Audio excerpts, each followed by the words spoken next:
આવેદનપત્રમાં જણાવ્યું છે કે વિવિધ સરકારી કચેરીઓની આસપાસ કેટલાક ટાઉટો બિનઅધિકૃત રીતે અરજદારો પાસેથી નાણાં લઈને અરજીઓ, મહેસૂલી કામો અને દસ્તાવેજી કામગીરી કરી રહ્યા છે.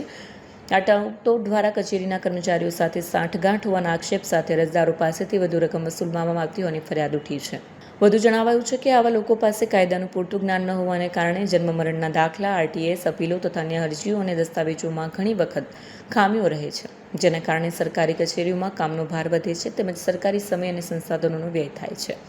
એસોસિએશને મામલતદાર તથા નાયબ કલેક્ટર કચેરી ખાતે ટાઉટ પ્રથા રોકવા માટે કડક પગલાં લેવા અને માત્ર અધિકૃત વ્યક્તિઓ દ્વારા જ અરજીઓ તથા સંબંધિત કામગીરી થાય તેવી વ્યવસ્થા કરવાની માંગ કરી છે. આજરોજ બારડોલી વકીલ મંડળ દ્વારા નાયબ કલેક્ટર શ્રી, મામલતદાર Shri, city survey office, sub registrar સાહેબશ્રીને અને એ દ્વારા મામલતદારશ્રીઓને એક આવેદનપત્ર આપવામાં આવેલ છે કે જેમાં આ કચેરીઓની અંદર જે વચેટિયાઓ એક ટાઉટ પ્રથા જે ચાલી આવેલ છે, જે વકીલો નથી પણ વકીલોનો ડોળ કરીને પક્ષકારોને છેતરીને કામો કરે છે, પક્ષકારો પાસેથી ખોટી રીતના પૈસાઓ પડાવે છે, તે પ્રથા જે ચાલી આવે છે પ્રથા નાબૂદ કરવા માટે